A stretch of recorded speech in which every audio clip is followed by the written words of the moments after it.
Okay, we are back and we are going to make our SCD cow's milk yogurt.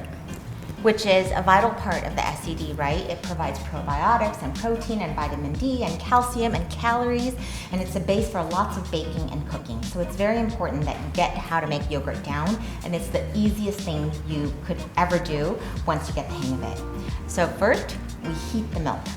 Okay. And it doesn't matter how much milk you use, really. So we have this mason jar. It was just like had pickled something in it, and we've washed it and cleaned it and disinfected it. So how I disinfect it is I fill it with water and I put it in the microwave for like 3 or 4 minutes. Not only does it steam up and you can clean the microwave with all the steam, but it also sterilizes the jar. So when you take it out, just be very careful because it's going to be really hot. So it's sterilized, and go ahead and put in the milk. Pour the milk. This is just whole milk. Yeah. Okay. Okay, and then we are going to put a cover on it, and we're going to heat it up to about 180 degrees, 180 to 200 degrees, just below the boiling point. And what that does is it's going to evaporate the milk. Actually, I take it back. I think when we're heating it up, we don't. It's open. We open it up so that it evaporates the milk. It breaks up the casein and whey. It thickens the end product. And we put the paper towel. You put the paper towel right on the bottom. Just stick it right in there. This is a pot of heating up water. And let me show the camera.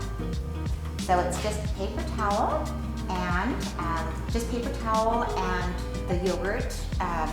And in fact, you know, I guess you don't have to sterilize this. I usually sterilize when I make the cashew milk yogurt because I don't heat it in here. But since we're heating it in here, this is gonna kind of sterilize it anyway. So at 180, and you just at boiling, and let it soft boil. And then once you see that it's about 180, you take it off the heat.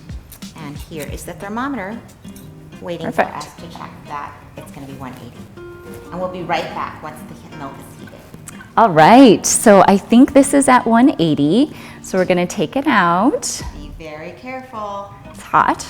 And we're going to put it right into this ice bath that we already have, this cold water bath. And this is to cool it down, and we're going down to 105 degrees. Yep.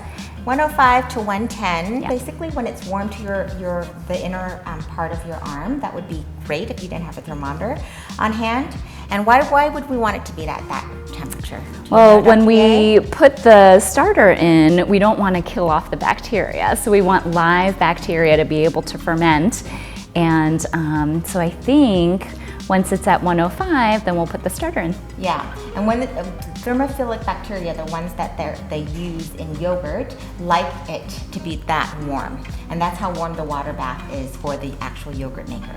So once it's cool, we'll be back and we'll put in the starter for you. So we're gonna put the Yogurt yogurt starter in because this is SCD legal. There are a few pre-made yogurts that are SCD legal, but this one doesn't have bifidus, and that's why we can use it for SCD. So this calls for 1 sachet in a liter of milk, and since we have about 12 ounces here, I would use half of that, 12 ounces, which is a little less than half a liter. Okay. Maybe a little more, yep. And then stir it up pretty well. Perfect. So, and Ming, while you're stirring that in, I just want to say you can definitely use a little bit of yogurt from a previously made batch. You can actually extend the life of one of these bags by probably six generations, and then it gets weaker, and then you want to use the real concentrated stuff again. But this was the yogurt I made them last night. We could have just put this in, a tablespoon for a cup of this, or a tablespoon of this, okay? The other thing is, if you're really advanced in the SD, you can use any yogurt that you like. Any yogurt at the store that you would like, you can use as a starter, okay? All done. So it's all done, it's nice and warm, and you're basically gonna keep it at 105 Right, we're just, we've put in our starter, so we're gonna just cap it. Just so the bacteria from the world doesn't get in while we're heating it up. And this is your yogurt maker. Yes, my trusty yogurt maker. I've had this for about 3 years, but every 3 years I have to buy another one because it gets really hot. So sometimes I cover it and sometimes I don't. Basically, the yogurt just sits in the water bath for 24 hours to get rid of the lactose, all right? Don't use lactose milk for this, folks. The bacteria like the lactose. They feed on it to ferment and make the yogurt sour. And there you have it. We'll be back in 24 hours. Okay, we are back. The yogurt has sat in the yogurt maker for 24 hours, and we've actually cooled it in the refrigerator as well. It's a little bit thin right now once it comes out, and so we'll use this to strain, right, Kaylee? So yeah, if you like it thin, some people do, or some people like to make sour cream out of it by sprinkling a little bit of lemon juice in there, and that's fine. Or you want to make ranch dressing, you want it thin, that's totally cool.